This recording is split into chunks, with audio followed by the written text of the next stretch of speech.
Greetings, nerds. This is SNN Nerd. I'm your host, Sarah Belmont, and with me, as always, is our Mr. Producer, Will Polk. How are you doing tonight, Will?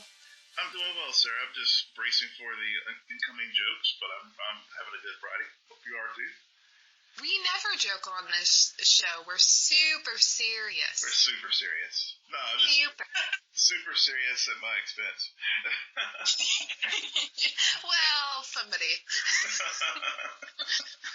has to pay that price. Exactly. And lucky for you, though, we have a fully fledged Flash fan panel tonight, would you say? Yay! And they won't even let me introduce them, so they must be your friends. That's fine. Tamara and Polly, you've already ruined the surprise. Go ahead. Welcome back, guys.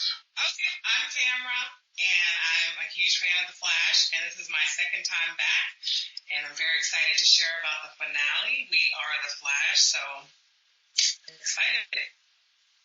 Great to have you back. Thank you.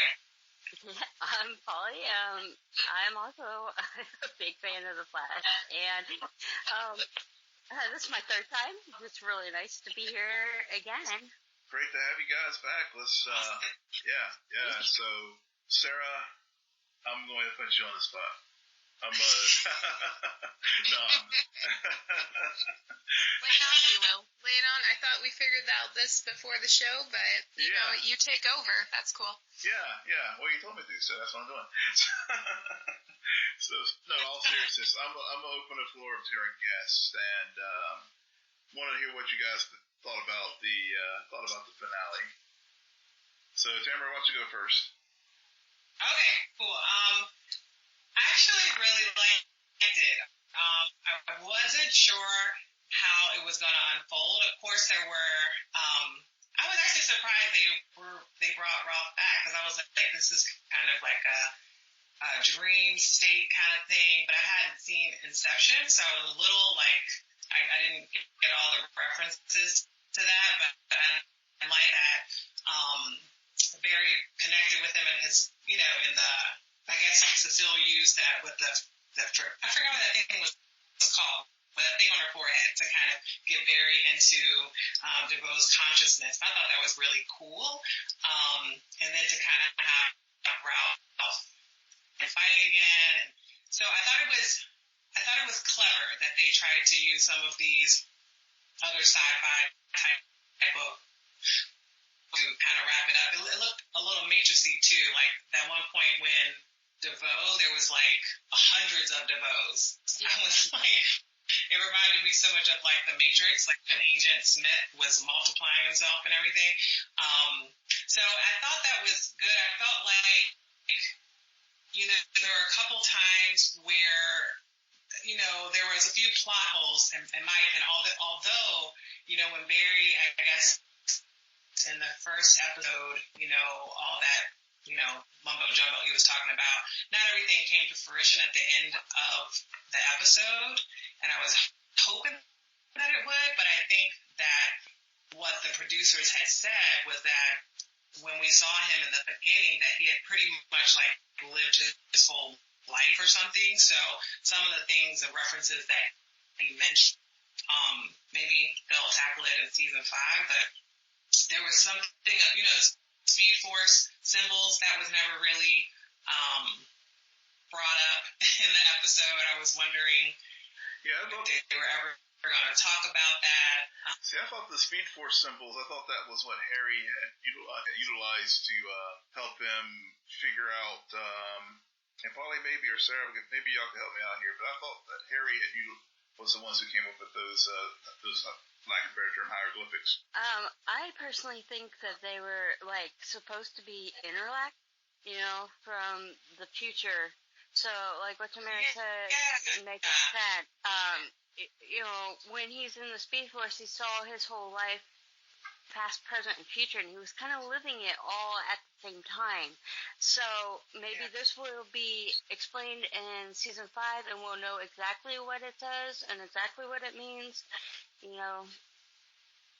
That's I think I didn't notice the I forgot, like maybe Harry was playing around with the Speed Force symbols, but I just feel like I don't remember them talking about it in depth, and I just, from the Mystery Girl, working on it, and then seeing it pop up at different points through the season, I thought, okay, they're going to kind of explain that, but I think, just felt like they probably didn't have enough time to include everything, and all when Cecile touches Caitlin, and that kind of voice comes out about Thomas, it's always been like this, you're kind of getting that glimpse of like, okay, there's something there, but it wasn't much, I thought they would have added more to Caitlin's story, Killer Frost, by the end of the season. So that was a little bit disappointing, so I thought it would be a little bit more to kind of, we'd see Killer Frost again, but we didn't. I think it was cool to see how everyone was working together. I do think it's very, a lot of characters. I tell you, I'm always like, there's so many people on the show, so many characters, and now with Ralph back, so there's going to be a lot to bat for the writers to balance. But I think, in the finale, everyone played a role in helping take down DeVoe. And I know some fans probably didn't like it, but I actually like that they were able to include everyone this year as far as there was no big deaths this year, because it seemed like every year it was like some person in Barry's life was just going to be taken away, and let's be a little more creative, let's come up with some other way to do this and not have this one death of the season. So I like that they did it earlier in the season with Ralph, but then brought him back, so I thought that was really different. It was refreshing. Although, the stakes weren't as high, because I think DeVoe just wasn't as scary as some of the other villains. But that's okay. I feel like Flash is still trying to find its tone. Like, one season it's really dark, one season it's kind of light. This season was it was light, but it was a little juvenile at points. And so I think they're still trying to figure out the tone of the show. But overall, I thought it was really good. I like the Mystery Girl reveal. I knew it was their kid. Yeah, but I think you were one of the ones that I think I remember seeing on Twitter, maybe you were one of the people who actually correctly called it that was actually going to be Nora and not Dawn. Yeah. I always I called Barry being Savitar too. It's like these weird little things, and I'll be like, that's who it is. It gotta be, because I remember even with Savitar, Candace was in a panel, and it was like in September, and she had made this comment that the villain, it was all about like, it was something that made me think, it's gonna be Barry. Like, it's gonna be whoever it is, it's gonna be Barry. And it ended up being Barry. Yeah. Yeah. Polly, what were your thoughts, just general impressions of the finale? The finale, it was a little disappointing to me, but, overall, I think it was good. I think the only reason why I was disappointing was DeVoe just kind of lost his flair, and it just dwindled down, and I was expecting, people to actually start to get these effects of the Enlightenment, and we saw a little bit of chaos, a little bit of panic in the streets, but to me, it just seemed like it just lost, the scariness of what he was trying to accomplish. Somewhere the message kind of got just fizzled out. Yeah. All right, Sarah, I'll hear you. Your turn, my friend. You were doing such a good job moderating. Yeah. Are you sure? Do you want to share your thoughts about The Flash? I want to hear yours first. Oh, God. Okay, I really hated this episode. I have to say, it made me mad. It made me really pissed off, because for actually a lot of the reasons that you guys have already brought up, I don't understand. This felt so incomplete. Yeah. It felt like a part one of a part two, and we're not going to get to part two in the fall. And that bothers me, not because I'm against cliffhangers, but because it felt like the whole purpose of the Thinker did not really come to fruition. We just spent 23 episodes building to this climax, and then he gets wiped out, I think, halfway, if not 3/4 of the way through the finale episode. And you never really get that moment of, like, this was what I was trying to teach you, Barry, and this is the point. And really the only thing that's carrying over into the next season is the mystery girl, is Nora Allen and what she did and how she impacted the events of this episode and what that means for her and her future and where she comes from, which is all cool, but very irrelevant to everything else that happened. I hate that they brought Ralph back. Okay? I think looking back at this season, if you rewatch Ralph's death episode, that was one of the better executed episodes, and then they just undermined it because they brought him back. Yeah, that episode was solid. It was written super solid, and I feel the same way about that. Bringing him back just kind of, oh, okay, we just suffered through this, in multiple episodes, and boom, I'm back. It's okay. Yeah, and picking up on that point too. For me, this episode truly was like a microcosm of this season. When it was on, it hit the right beats, but like Sarah said, I mean, it felt very. It's almost like if I had to give the season a grade, I would give it an incomplete because it had elements all sprinkled all throughout. It started out pretty strong, and then we hit a couple snags at I guess around episodes 4 and 5, and then we get that moment. I think the moment that stands out for me this whole season was the moment when Barry and DeVoe were in the auditorium in the college campus when DeVoe reveals himself to Barry. Yep. That was. I remember that moment. Yeah, and that was like to me that was the highlight of the season, because that was when I felt DeVoe was at his peak villainous threat to Barry, and at that point we were still trying to figure out what was his motivation for wanting to be this antagonist to Barry Allen, and I just felt they never really picked up on that point, and then they just it was the Speed Force. Yeah, they brought it up in this episode. I mean, I understand what you're getting at, but still they didn't mention. They brought it up just as a side throw in. Oh yeah, we wanted the Speed Force. It was just. I agree with Will. It was a little incomplete, and just the writing wasn't solid. We started great, and I agree that was the strong point of this DeVoe and Barry, and bringing out who he is, and then it just kind of fizzled, I said. It fizzled. We had all the transferences between all the various bus metas. And it took the fangs out. And I said this earlier podcast. It took the fangs out of DeVoe, so that by the time we came back to him, and and I agree. I think Ralph did have he found himself as a hero, and he had his heroic death. Sarah, you go ahead and jump in and tease. You can, because how much I gushed over that episode. It's one of our podcast highlights, so it's fine. Yeah. It was genius. I feel like this season we've talked a lot about DeVoe. And really, in talking about this finale, something I want us all to consider is Barry's arc this year. Because the final impression I got left after watching the finale was that we've lost who Barry Allen is. It's really, they put him in a good place because he's a family-oriented character. And so this idea of the future and his daughter and what happens is really, really excites me. But at the same time, I feel like in terms of season 4, I don't know what his arc was.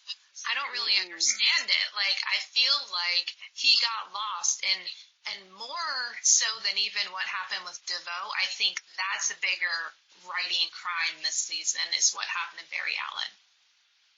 Oh, yeah. I definitely felt that too, but I also think, I don't know if the writers have figured out a balance. Like I definitely sense that they want to give every character like something to do, and you get that, but then it gets kind of redundant, and then not always needed, and so Barry does get a little lost, and I definitely agree with that. Like I feel like there was a lot of focus on him helping Ralph, but it was focused on helping Ralph his arc. But outside of that, I don't know. What else like outside of helping Ralph, there wasn't much else going on. And then we had the trial of the Flash too, but still, that was just 2 episodes, I think. Right. Yeah. Yeah, I mean, I think that's a very good point. Because even I was rewatching some of the finale tonight, and as I was, those moments in Star Labs at the end, it was especially like whenever they were talking to Marlize, I just felt that Barry was just he was kind of sidelined as a focal point, and it just seems that it is called the Flash, and Barry should be still the focal point of the show, and it seems at times, as you all said, I mean, he becomes more of a supporting character to other people's arcs or other people's stories, and I felt that that was one of the failings of the season, as far as just like what was a clear thing that Barry has learned or has grown as a leader, as a team leader, as a hero. He's played that mentor role before, so I don't know if being a mentor to Ralph really was that any real growth for him. I think what I would guess, I'm not one of the writers, so I don't know, but I think that what they were trying to say that Barry was grew in, to grow in, was just, kind of like not being alone. Like, the team, we're all together, and he mentions that in the last episode, the finale, that, no, it was all of us who did this. And so I think the writers and the producers are trying to go for that type of tone with the show. Like, even though it's called The Flash, it has an ensemble cast, and they really want to highlight everyone. So it's sometimes I'm like, maybe they should have called it Star Labs. I don't know, because you want to give everyone as much important as Barry, and I'm like, but it's confusing because it's called The Flash, but it's not always about Flash. And but I think that's what he's supposed to grow in, because he did say that, and even with the trial of the Flash, he didn't run away. He was like, I have responsibilities now. I'm not alone. I'm married. I can't just run off. And so, that's different, because the other seasons he typically ran back or ran away. Like, we're gonna work together. Yeah. So then he learned his lesson halfway through the season, and that's why I've just sat here and gotten angry and angrier watching the rest of the season, because I'm like, oh, the story, it already happened. Yeah, that's true. So, okay, I want to jump to another big mystery. We've already talked about Nora Allen, or Nora West, however, West Allen. Yeah, West Allen. We'll do West Allen. Nora West Allen, yep. More important, so now that we know who she is, who the heck is Cecile's baby? And when will it be revealed that Harry's the actual father? Can we have that? That's funny. Her name is Jenna. Jenna. Not Jenny. Yeah. It's just Jenna.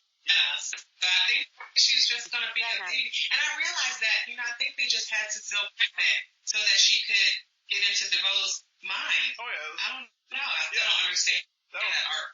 That was totally what it was. I mean, you said it. You nailed it. I mean, that was the whole point. How can we? I mean, she was truly just a plot device. And but what about her and Harry? Well, that was a plot What device. was all of that? Well, I mean, as Harry was losing his faculties, yeah. I know, Sarah, you've been trying to get that ship to sell all season, but I haven't. I really don't ship it. It boggles my mind how often those two interacted this season, and she was pregnant, and I was just like, what is happening right now? Again, it was just part of that plot device that, I mean, I think they set it up for her to read Harry, read Joe's thoughts, but then have Harry come up with the whatever the little cerebral inhibitor. Yeah, cerebral inhibitor. Yeah, that's it. Yes. I changed it to inhabitor, but go ahead. Yeah. So basically, well, it wasn't a inhabitor because he inhabited the Bo's head. I forgot that I didn't tell anybody on the show that I did that on purpose. Okay. But I mean that was it. Yes, that was the whole point. Okay. That was the whole point of it. I did hear this one thing that maybe Cecile was Wells's wife on Earth 2 before she died. I think I threw that out there. To the Earth 1 version. I mean, I'm not saying that it went anywhere past that, but that's just because it's very awkward. It was a very awkward friendship. Why haven't we seen a version of Harry's wife? Like, they have so many Earths. Why haven't they gone that route? Well, we saw, I mean, it could be Cecile. I mean, I know in season 1 we saw a version of Wells' wife, but that's not to say that... Yeah, that's right. It's the same person on Earth, too. Exactly. Like, I'm wondering when we're going to see more about Wells and different... I mean, how many times can they do the Council of Wells before we can actually learn more about... If this was Harry's swan song and he was back there to make amends with Jesse and other things, then I hope the Council of Wells goes with him. I hope so, too. Yeah. But they're bringing in new Wells in season 5. They're going to bring a new one. So, of course, because they can't do this. They can't do the show without Tom Cavanaugh. Which, I mean, instead of Star-Lord, I was going to say instead of Star Labs, just name it Wells. Yeah. The Wells. The house that Wells built.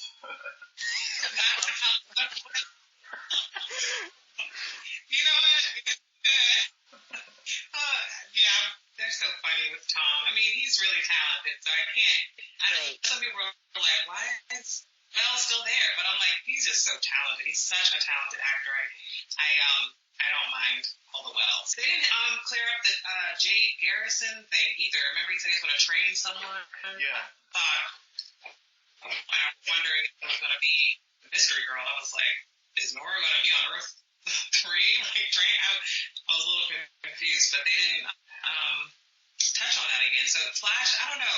Sometimes I wish the seasons weren't as long because they drop these like hints, but then it ends up not being anything. Yeah. Or they do film things. I read where the showrunner Hellbang Brett actually they filmed a scene teasing season 5's villain, but it ended up on the cutting room floor. Yeah. I had one in mind. I already had my plot, and then when I read that, I was like, oh well, throw those papers away. You don't understand. I watched this, and I was going through every fact that we know, and I was pulling villains from anything that anybody said because I thought for sure it was still in there somewhere. Yeah. What was the villain, Polly, that you had chosen? My villain that I chose was probably Sovereign or Godspeed. Yeah, see, I didn't think. Yeah, see, those are good ones. Those are good ones. I figured Godspeed was off the list because they didn't want to go back to another speedster. Sure. Another speedster. Yeah, which led me to Sovereign because, the comic book, Nora Allen came back with a lot of the, Justice League's children and said, help, you guys screwed up, and this is our problem now. So, one theory, I was just back on the comics. Yeah. One theory I've read is it's going to be Cicada, who was introduced during Wally West's run as the Flash under Jeff Johns around 2000, 2001. And apparently this villain has the ability to take Meta's powers away, and so it's going to kind of be a BVS kind of thing where this Cicada's going to blame Barry for having all these metas around, and his way of getting back is slowly taking all these. Oh, now that's a kind of a theory, or has it been confirmed? It's just a theory. Oh, okay. I read an article too. I wasn't sure if it was from the exec. I didn't know. Yeah, that's just one theory that put that out there. Yeah. The executive producer. No, I don't. They just said. I mean, the only thing I read was that they filmed a scene where they teased who the next villain was going to be, but it just ended up on the cutting room floor due to time. Yeah, and they said, if you were a fan of the comic books, you would be able to pick up and know who it is instantly. That's why I was going through everything. Yeah. But, it ended up being cut. So. Yeah. So maybe this summer, maybe at San Diego Comic-Con or something like that, Comic-Con, yeah. Maybe they'll drop some of that footage. Yeah. Oh, they definitely will. Began. Yeah. Well, I think I like that idea because I don't know if I can do another season where the first half they discover new metas that were created by an event that Barry was involved with. Right. So to go into your fifth season and do the opposite, where every episode, that first half is they find a new meta who lost their powers and they investigate. I could see us going back to the roots of this show, especially something that I didn't realize until I was getting ready for tonight is that we haven't seen CSI Barry in a while. No, we haven't. I know he lost his job, but that's a big piece of who he is as a character that they completely just put on the shelf temporarily, hopefully. I hope. So, whoa. He got his job back, so I'm hoping, definitely. Interesting having them outside of that building, I tell you. We see so much of Starland. Yeah, it's just... we need to pull... We need to... I know, yeah. Yeah. Speaking of CSI, I know we touched around the metas and stuff. One of the things that bothered me also about the ending of this show, of the finale, was that Marlize did not get held responsible for her role in DeVoe's actions. Because, I mean, with the bus metas, 11 out of 12 of them were murdered. And she was an accessory to that. And it was just like, okay, you can go back to doing what your original goal in life was. Just no consequence. Not even, she wasn't even put in the pipeline. I mean, come on, something. She couldn't save her husband. What's that? She couldn't save her husband. Well, yeah, but, I mean, okay. She had to kill him, literally. She had to be the one who actually took him down, in a way. She figured it out. She knew exactly what they needed to do. So do you think that absolves her of everything else? Oh, I was just going to say, I don't necessarily think it absolves her. I think she's going to carry that guilt around with her for a while, but much like we've seen Barry and his actions, sometimes they do end up paying a penance, but it's not the same kind of justice we're used to seeing. So I think the way she left it, it kind of made sense in my mind, especially because of how much we saw him abuse her, like emotionally. I don't want to. She's as much as you're arguing that she's a co-conspirator, she's also a victim in all of this just as much. True. So she's like 50-50. Yeah. That's why. That's a fair point. That's a fair point. I mean, yeah, he did use the tears to coerce her to. You know, you saw her guilt too, and she stopped him from doing some things. You know, I'm not saying that means she's innocent, but she's like, no, we're not here to kill him. We're here to, you know, make their lives better, to enrich our earth. And she was strung along on this. She was just a string along. You know, not saying that she shouldn't have had any consequence to what she did, but I can kind of see where, okay, you know, you're going to be dealing with this for a long time. Yeah, and I just learned from the show, I just take that they don't typically deal with a lot of consequences unless it's very sometimes, but like even just in the season 3, you know, all that stuff went down with Killer Frost and Savitar, and you know, people were like, well, what's happening? You know, but we kind of assume that like, okay, things are cool now because all's forgiven. There doesn't need to be a big you know, consequence for it, like cops and all that stuff involved. But I just take that the show's not ever really going to do anything like that unless the person's a bad guy and stays a bad guy. Then they'll take that action. But no one else consequences, like normal consequences. Yeah, speaking about consequences, something that I don't think they really brought up at all this season, and you guys can correct me if I'm wrong, but Iris's guilt from the season 3 finale of killing Savitar, who just so happens to be another version of Barry. Like, I'm surprised they never went back there to explore how she was dealing with that. I think it was I think it was just the thematic shift. They basically decided to just pretend that season 3 didn't happen. I mean, just look how many times they did Killer Frost's origin. I mean, we went from she went from being formed one way in season 3, and then by every week in season 4, just about every week, it seemed that they were retconning her origin story. So I mean, So point of the night, Will. Yes. So I think they. Go ahead, Frank. Yeah, I think you're right. I agree. Yeah. I mean, I think they reminded us of Flashpoint, and of course, no more time travel, which Nora West Allen broke big time. But beyond that, I mean, they touched on season 3, but they put that. It was like a throwaway line about Julian, and then we're going to move on.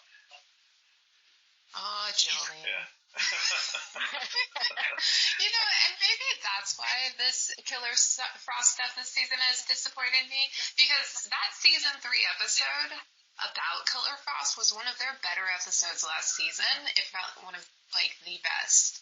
Like, I remember that episode. Kevin Smith directed it, and it was so cool, and she was such a fascinating character. And now we get Caitlin Snow, kind of Killer Frost. And I think I think one of you referenced it earlier. I mean, that was something that they just did not even address in the finale at all. And who the heck is Thomas? I don't know. I mean, I have a few theories, but what are your theories? I've seen where, like, maybe it's her brother, because the Killer Frost on Earth 2, I believe, said, you know, well, my brother died, you know, and that's what made me bitter and angry, and it was that stepping stone to why she was who she was. So, but, you know, I'm thinking maybe in this case it might be her father, and there's a couple things on that. Like, for one, they're really taking, like, this mutant thing huge time with Killer Frost. You know, it's part of her DNA, which means that somebody in her ancestry has to have this kind of power. So, maybe it was he died but is kept in stasis or cryogenically frozen until like this healing factor through Caitlin started to emerge, and they got Killer Frost instead. So her mom tried to cover that up and separate them. Kind of like, oh no, what happened? I don't really know what's going on, and they have really botched up the whole plot of Killer Frost. That you can't go back on what they said and, figure it out because they change it. So, I don't know. Changes. I don't think they know what they want to do with Killer Frost. And sometimes you get the impression that, like, okay, the reason why they didn't keep it from season 3 kind of, because in the beginning, like, episode 401, she was kind of in between almost. Like, it was like, she was a little edgy, and then it just changed. It was like, oh, she's back to Caitlin. Yeah. It was like, when did that happen? Yeah. And so I felt like maybe they were scared to let go of Caitlin, because they know once they go that Killer, I think that's honestly more interesting. Like, that Killer Frost episode was interesting because that is her comic book role, like, it's important to let the characters do that, I don't know. I just feel like they were kind of going back and forth, like, do we really want her to be Killer Frost, or do we want her to be Caitlin? And then the whole split personality thing, that got really confusing. I was like, I'm not sure I don't think they know what they want to do, because I know they're going to keep their cast, so they're probably trying to figure out a way to, make it work without her being a full-on villain, but I'm not sure if they know how to really do that. Because even, like, we never even got a chance to really Killer Frost work with the Flash. Yeah. Even at Flash time, they had, like, one scene. Like, they don't, like, even communicate. Yeah. So you don't even know really what that dynamic would be like, or even if it would work. I don't know. Right. She is an edgy character to the end. Yeah. There was a lot of references to how they were hanging out outside of Star Labs this season, and she was Killer Frost, but we never actually got to see it. You never got to see it. You're like, does this work? Is this dynamic work? I have no idea. So we'll have to figure that out. Other things we have to figure out. Yes. Tamara, why haven't you seen Inception? What the heck? Oh, me? Okay. This is really the Leonardo DiCaprio's in that, right? Yeah. And I love him. But I was trying to watch it, and I got so confused. I was like, dimension, what's happening? Even though I'm a huge Matrix fan, I got really into that. Something about Inception, when I was watching it, it just was. Have you ever seen Lost? It was like, when I tried to watch the show Lost, I was lost. I was like, I got to the second episode, and I was like, I'm done. I was like, I see a dinosaur. So with this, so it's like there's certain. I'm new to sci-fi. I'm getting my husband's ushering me in. But some of that stuff is just hard for my brain. Like, I can't. I might try to watch Inception again because Leonardo DiCaprio's in it, but at the time when it first came out, I was like, I can't get through this. I'm so confused. So that's why. That's why. It hurts my heart. When that came out, I saw it twice in the same week. I will try it again for you, and I'll come back. I'll try it again. I'll try to watch it again. I'm sure it's really good. I hear a lot about it. So any final thoughts about season 4, the finale, or the Flash just in general? I pretty much said what I have to say about it. I don't have much more to add. Yeah. I think, I'm hoping that they find, you know what I really hope? I really hope that they're able to keep some writers, because I think the inconsistency, I did some research on some of the inconsistencies that we find it's just a lot of transition behind the scenes. So I think with keeping some people in place can maybe help the story. I don't know. That's kind of what I'm for next season, because I always feel like some writers write things like they sometimes write things out of character, or like they forgot what happened. Like the fans sometimes feel like we know more what's going on, you know. So I hope you feel like that. Polly, any closing thoughts? Yeah. I mean, I agree. We need to, keep some of the consistency going. Sometimes it's like they lost their sticky notes on what the characters are supposed to be, and they're just making something up because we got to do something. But it needs to be more consistent, I believe, and keeping some of the same writers will do that. And give the Flash's arcs back. Make a show about the Flash again. Other than that, I'm looking forward to see what they do next season, and hopefully some of these questions that we have will be explained, correctly, and so we all understand it and aren't lost. Right. All right. Well, that's it for us and Talking the Flash tonight. Thank you both for joining us. It's been very enlightening. Tamara, why don't you tell fans where they can find you? You can find me on Twitter under Tamara Gaskey, and I like the Flash. I like a lot of little different CW things and shows. I watch Black Lightning when I get a chance to, and I like I just finished this karate thing. Oh yeah, Cobra Kai. Oh my gosh, it was Cobra Kai on YouTube. So good. Well, it was reminiscent of my childhood, but. Anyway, you find me there on Twitter. And Polly, where can they find you?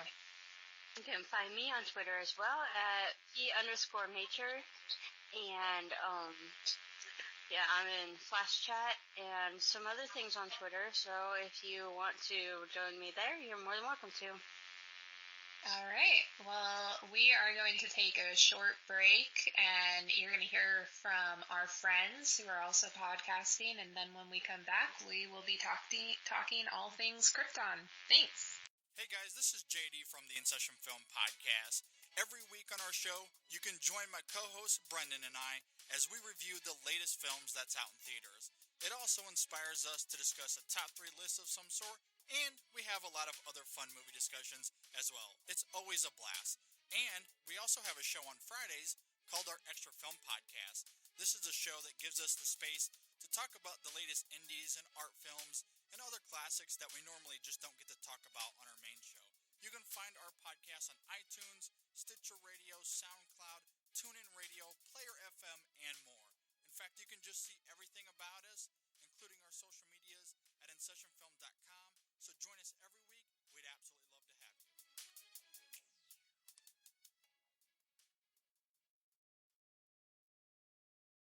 Thanks, everyone. We are back, and we're going to break down the Krypton Season 1 finale, Phantom Zone. Oh my god, I love this episode. I did too. It was so good, Will, and there were so many moments where I just wanted to pause and send out a tweet online because so much happened in such a very short period of time, and yet it also felt like it finished up a lot of things that got started this season. It did. And also just left us in this place of everything has changed, and we're going to get a season 2 and really understand the consequences of what happened and the choices that were made. And Seg, I don't know when he will come back, but yeah, there's a lot to discuss. There is. So I think just a couple things for me just to sort of set up our conversation here with Krypton. First, I went back and I told you this earlier today. Went back and listened to our first discussion about Krypton and what we expected to see with the series when it was first when we did our spring preview show, and we were both cautiously optimistic. I think it's fair to say, as far as how the season would pan out. Yep. And it delivered. It really did. With prequels, it's always hard because you know that you have an established canon. It's very hard as a writer, as a viewer, to break out of that and take a chance on a prequel. But one of the things I appreciate what they did with this series, and particularly with this finale, was they took a chance, story-wise, and they used time travel, which was already set up from episode 1 with Adam Strange showing up on Krypton, and they followed through with it in this finale in a way that opened the door for so many possibilities. And we talked about this. We hoped they were going to do that as the series progressed, and they completely did that. It was a Twilight Zone ending. Mm-hmm. It was that moment where you're shown a glimpse of 1 month later, and General Zod is in command of Kandor, and you see Lyta, you see Dev, and you understand that they're both standing beside him, yep. But they both are wearing down and fully understanding what this new allegiance has brought to their city, and everything's changed. And then, more importantly, they let us go to Adam Strange, and we'll talk about Adam Strange, but he's right now in the United States, and he is, I think he's in New York City, I could be wrong, but he is in the future, and there's a General Zod statue. Yep. And it's Planet of the Apes. Planet of the Apes, fill in the blank alternate timeline, but it worked. It did. And I liked that, and it was just visually how they just, while they're in the Fortress of Solitude back on Krypton, and and then how they defeated Brainiac by sending him into the Phantom Zone, but then as Seg is getting pulled into the Phantom Zone with Brainiac, and seeing the Superman cape, as the season has progressed, we've seen the cape recede each episode, and then it came fully back, and then how the crest went from the House of El to the House of Zod, and then and then to get to your point of Adam basically showing up on Earth, where not only do we have we had a couple of points in this episode where the one instance we see where Brainiac has actually collected Earth. Wait, before we go there, Will, I just want to talk about what you brought up about the cape and that significance, because we see it change into the Zod emblem at the end. Yeah. And this episode reminded me so much of the season 1 finale of The Flash. Mm-hmm.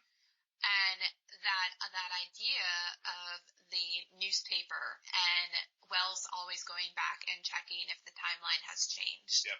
And they used, and I didn't realize it until this episode, and until you actually brought up the cape, that they used that cape motif in the same way to see if the timeline's completely out the window. Yeah, it's gone. It's gone. And this is something I would argue the Flash writers would never dare to do. This idea of really taking a season, the next season of Krypton, and exploring what an alternate timeline would really be like. Yeah. And it's a risk, because you don't want it to not work for the viewers. You don't want to feel like it was just a detour to get to the next season. So it'll be interesting how to play out. But they made it very clear that because they are a show that plays with time, they're willing to show the consequences of the choices that are made in the present and how that would affect the future and allow it to play out. Yeah, they really did, and and it was when it was set up throughout the season pretty well. Especially I guess about 2 or 3 episodes ago, where Drew Zod told General Zod, his grandmother, his plan, that as far as that authoritarian conquering plan, and as you said, really building on all these little threads they've dropped throughout the season, and then you have that moment where everything's changed, the timeline's changed, we're in an alternate timeline, and we see Zod ruling not only Krypton, but then fast forward to Earth, and we see Adam Strange at this seeing this statue of Zod, and Kal-El's existence is nowhere to be found. And it was one of those moments where when it happened, I literally sprang forward in my seat, because I was like, yes, this is just exactly the payoff I've been hoping for with this first season, because it didn't go the way that you would think something like this would, where they would save Kandor City, would do something that basically keeps Kal-El and timeline intact and the story intact, and maybe they'll take a little bit of a chance, but at the end of the day, the good guys won. And in this situation, they didn't. They kind of defeated Brainiac, but not without a price. Right. And another reason why I found myself looking back at the Flash season 1 finale was because of this moral discussion that is brought up during this episode, where General Zod points out to Seg that he can offer his grandfather to Brainiac in return to leave Kandor alone. And this man, his grandfather, I'm sorry, we forgot to mention this, is brought back from life because he was in the Phantom Zone the whole time. I'm sorry, it's a lot to go through, guys. It is. so he comes back. Yep.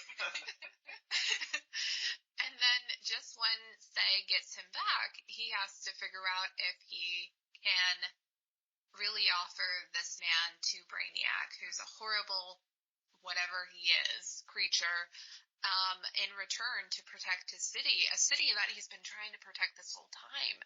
And you see this play out now. I will say that with the Flash, I did feel the emotional stakes more with them, because you had the mother-son dynamic, and who didn't cry during that season finale? Yeah. And this wasn't that emotional, but it still clearly laid out the stakes for each of these characters, and it opened up other conversations that we've been waiting to hear. We understand more about how General Zod views his father, because you start to get this distance. There's discourse there. He doesn't know his father. His mom doesn't talk about his father. So Seg is a stranger to him, and he has no allegiance to the House of El. None. And that is so interesting. I mean, talk about daddy issues.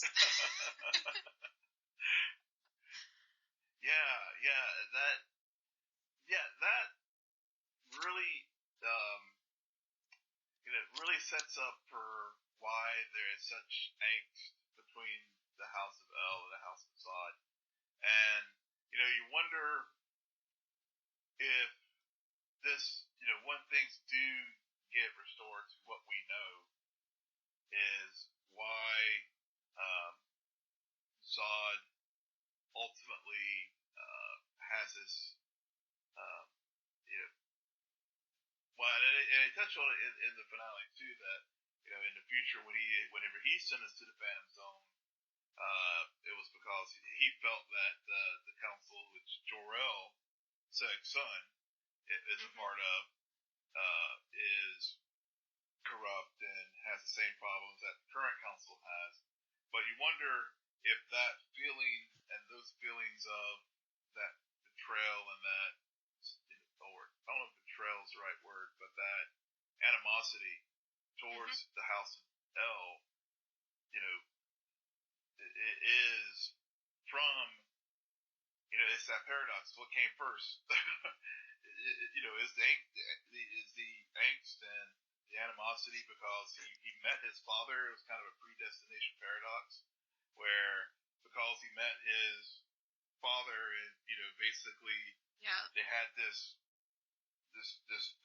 talent, this interaction and stuff, and what will unfold from it when Seg eventually comes out of the Phantom Zone and it sets up that conflict. Was that the thing that led to the animosity that we see carried forward to Jor-El and then Kal-El, or something else? So again, I like what they're doing here is it takes established canon and it fills in a lot of these gaps that we just kind of take for granted as viewers of Superman, especially.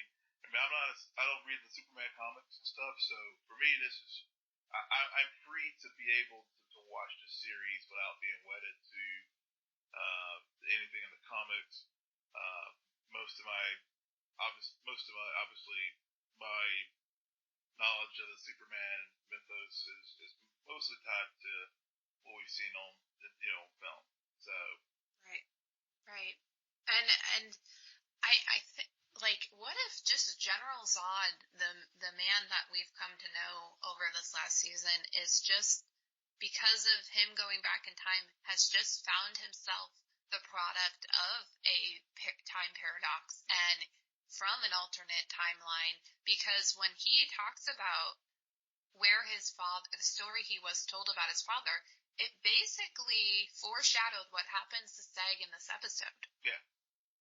So there is something where some of the events are correct in his timeline, and some of them I think have probably altered and like this is the beauty. This is why we love time travel so much, because you're opening Pandora's box and you really have no idea. But as long as the writers are able to ground it and really apply it logically, I think they're going to be able to make like this play out perfectly again, and fingers crossed.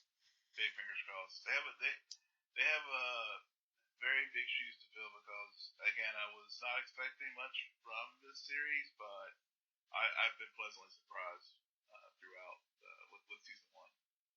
Yeah. Now, my moment in the episode where I had to pause and get out of my chair and be like, oh my god, this is amazing, was definitely the Adam Strange reveal. Yeah. Because you know how much I needed that. Yes, you did. I know. and what like the beauty of it, we didn't even see him for all of like maybe 2 minutes of this episode, and they revealed it so perfectly, because they revealed it while explaining to us Brainiac's powers. This wasn't about showing where Adam Strange is. This is about showing the consequences of allowing Brainiac to take over Kandor. Yeah. Because he took over the U.S. in the future. Yep. And so and like the visual, and that's why everyone is frozen, is because that's what happened.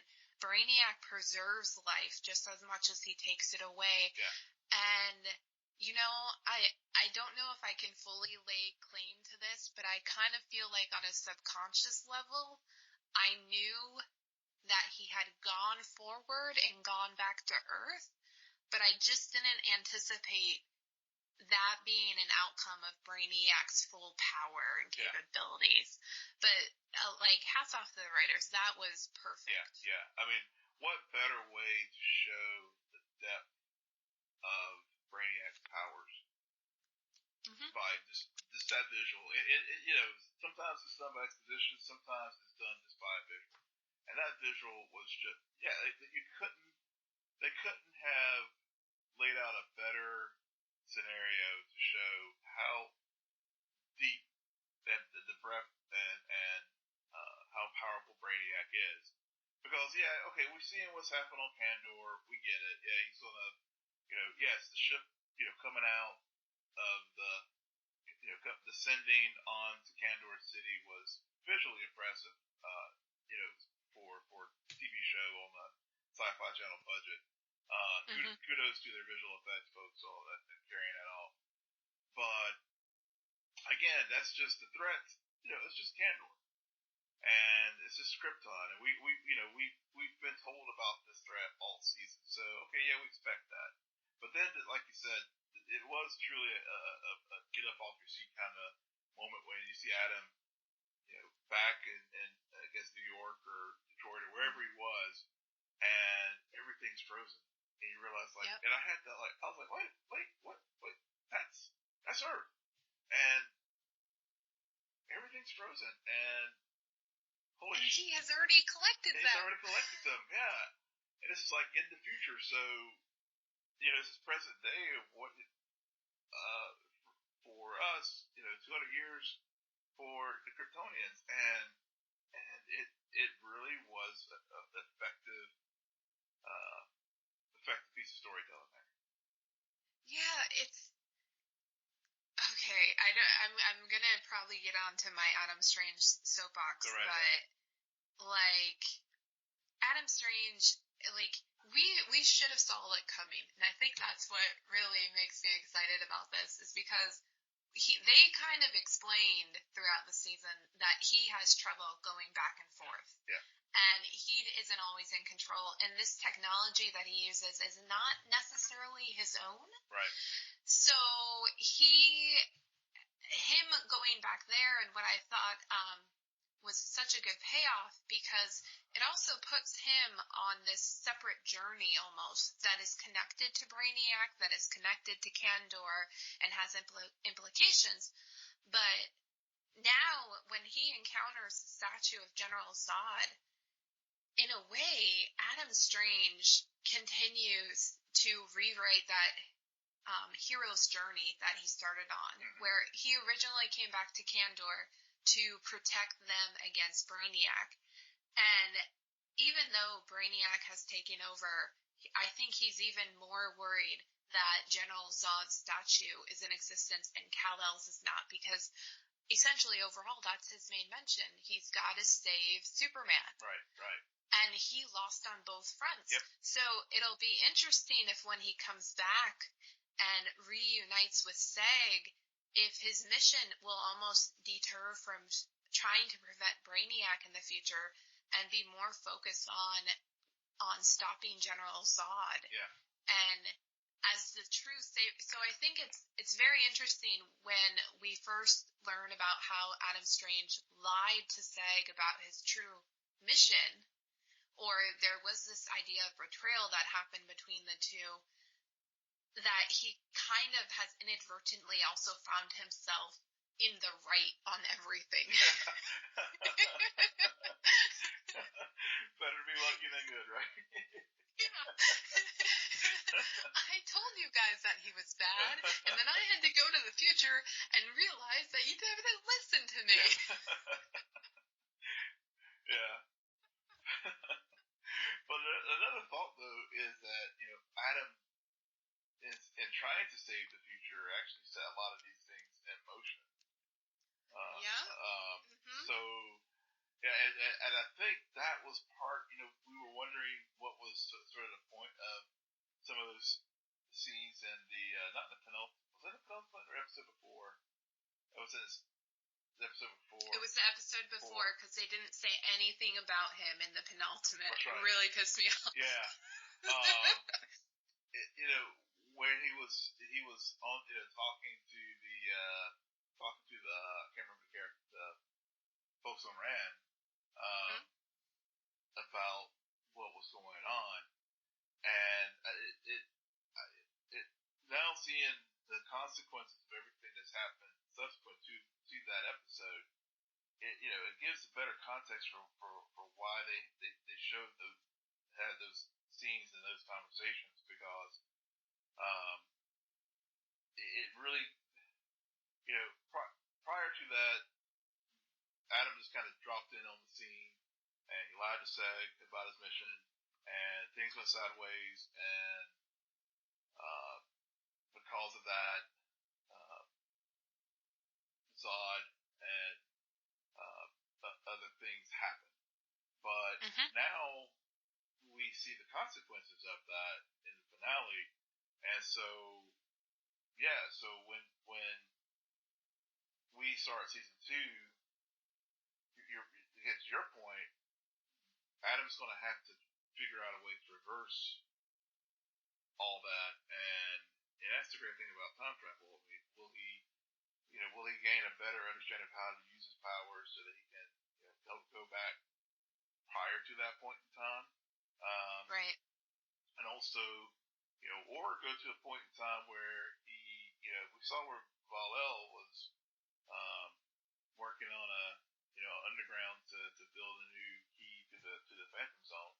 So will he help him finish that so that it can retrieve Seg from the Phantom Zone in order to reestablish a timeline that allows for Kal-El to become Superman. So it's just so many places they can go. Oh yeah, and at the same time, you kind of get an idea of some of the things that almost have to happen. You don't know how or in what way, but you're just like, okay, the potential is there. Yeah. The potential is definitely there for them to mine. So, another surprise that occurred, and something that was interesting, is how we've talked about how this season, not only in terms of exploring Superman's history and lineage, but also just this world of Krypton that we've only heard so much about over the course of so many years with Superman as part of this universe. And with Krypton, we talked about it a little bit last week, and you were trying to tell me on Krypton where babies came from. I didn't really believe you.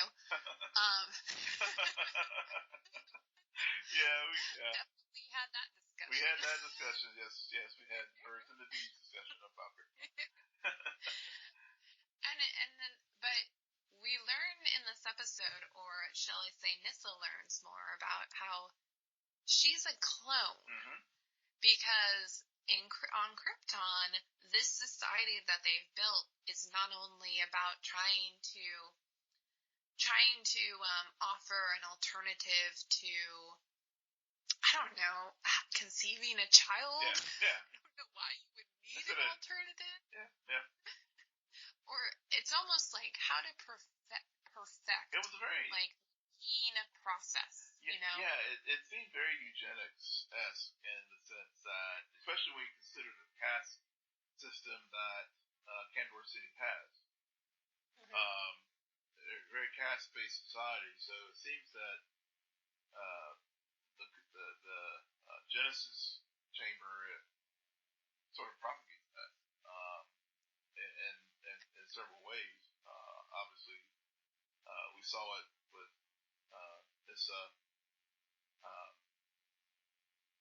learning that she's a clone. And one of the things that with the cloning that I wasn't clear about was she cloned because of the accident, or was it that she and her mother were in with the skimmer, or what? So it opens up the other questions as far as, I guess, some version of immortality for Kryptonian, because they could change their Oh, that's what the point I wanted to bring up, because I think her name is Black Order, or I forget her actual name, but I'm going to call her Black Order from now. Yeah, that's what I always call her, dude. she explains to Nissa that that's what they've been trying to achieve. Like, Kryptonians mastered genetics and this, but that was one step in this long evolutionary process where this society did want to find the key to mortality, which brings me to my point in that speaks volumes to the idea that we just have from Superman himself about how on Earth he is a god among men, and that power and that capability is because he's a Kryptonian. And so it just my mind goes into the Speed Force, thinking about all the implications about how his home, that's what they were after. Like, that's what they were trying to do this whole time. And his home ends up getting destroyed, and then he goes to a place, and he is treated like a god, and treated like he's an immortal, and he's all powerful. And so, like, so many implications there. Yeah, there are. And another, in addition to those implications to it, we again see, at least carrying forward to I guess, the DCEU, and Man of Steel, the Codex, and how it's so critical to Krypton's life, because, we Black Order gave to the assistant, the Codex to make sure that, nothing happened to that, because it was so critical to Krypton's future. And so that was another little nod to the universe that they're working in, and carry forward that goals which you just talked about, of their genetic engineering and trying to perfect this process for immortality. Yeah. And I like that moment at the end where it comes full circle with Nissa, Black Order, and Val in what's remaining of the Fortress of Solitude, where you get reminded about how most likely Val and Black Order were allies in 14 years ago, and we're on the same team. And I love that Nissa's there, because that again proves that she's an L. Yep.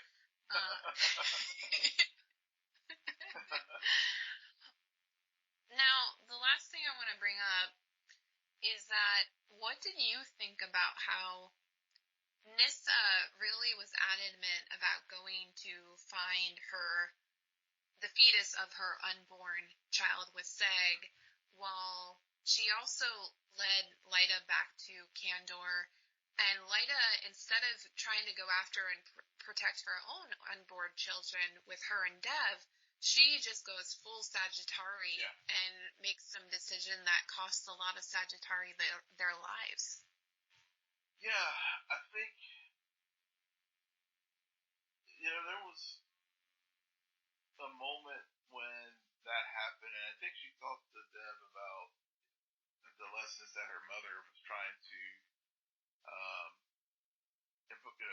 impress upon her as far as duty and being loyal to country and those kind of things.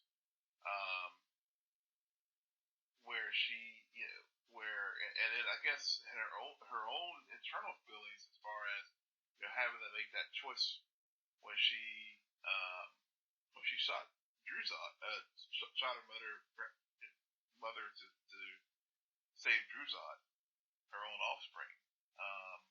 Yep. And so I think it makes, in her mind, her going full Sagittari to send the troops to fight Brainiac was her way of trying to save Kandor.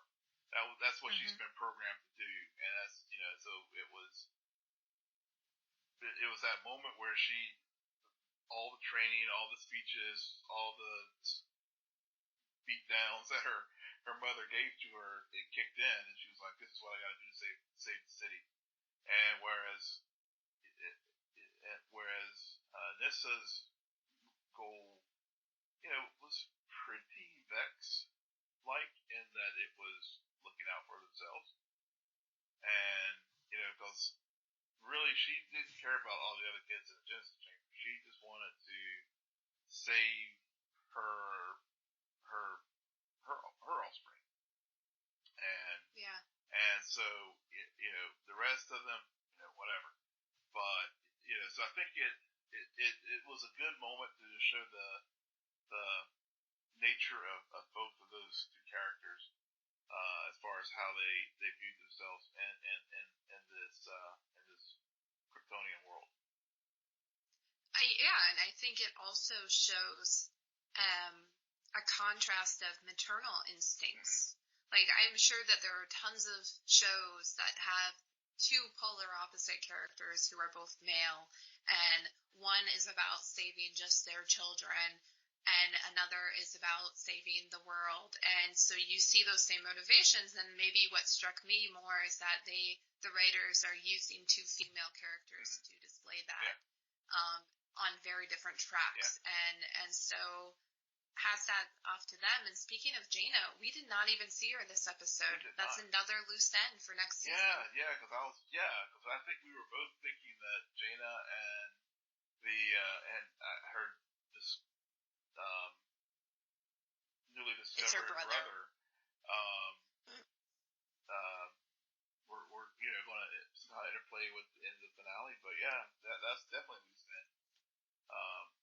That may, especially given that timeline has changed and Druzod is the emperor of Krypton, or Kandor City, and by extension Krypton, because I think he was going to take on Kryptonopolis and the other cities, city-states. Will she, knowing what she knows and his motivations, will Jaina Zod be the leader of the resistance? Right there. Yeah. Absolutely. And I think that is so cool to do for Jaina, because we've spent all this season with her and her own programming on being a Zod, and then to suddenly resist in that manner, especially with like Lyta right next to General Zod. Oh, that's like, bravo, writers. Yes. That'll be perfect. Yes, definitely. So good. Yeah, so good. Yeah, so we got that pretty dope tease today from the Krypton social media folks, formally announcing the season 2 and premiering in 2019. So we have something to look forward to. Yeah, and they're fully embracing the alternate timeline season. I love it. Yep. And finally, we're going to get Doomsday next season. Yes, we are. Which I can only imagine will feature them not necessarily doing the death of Superman, or the Superman Lives, but alluding to it for sure. Definitely. Because even, I mean, you and I are certainly not experts about this character and its history, but we've seen enough to where we can pick up on a few things. And this show, as much as it's not centered in that same universe, well, not anymore at least, it still draws, like, it doesn't show Superman, but you still start to understand his character that much more because you're watching this show, and I think that's part of the brilliance of it. Definitely. All right. Well, Will, where can listeners find you? Yes, you can always find me on Twitter at WillMPolk, WillMPolk. And you can find me on Twitter at SJBelmont, SJBelmont. Please tweet at us, guys. We just had Polly and Tamara on, both returning co-hosts. We've had a great half year, 6 months of co-hosts who have tweeted at us, given us their opinions, and we brought them on the show. We are happy to do the same heading into the hiatus. I'm sure everybody has some shows that they're going to be binge watching. I know we have a few planned. But let us know what we should be watching. Tell us if you want to come on the show. Tell us if there's something that we should talk about it. And just continue supporting us. You can follow our crew on Twitter at CNN Nerd. Friend us on Facebook. But most importantly, rate, subscribe, and comment on both iTunes and SoundCloud. And you can also find us on YouTube. Good night. Geek out. You're welcome.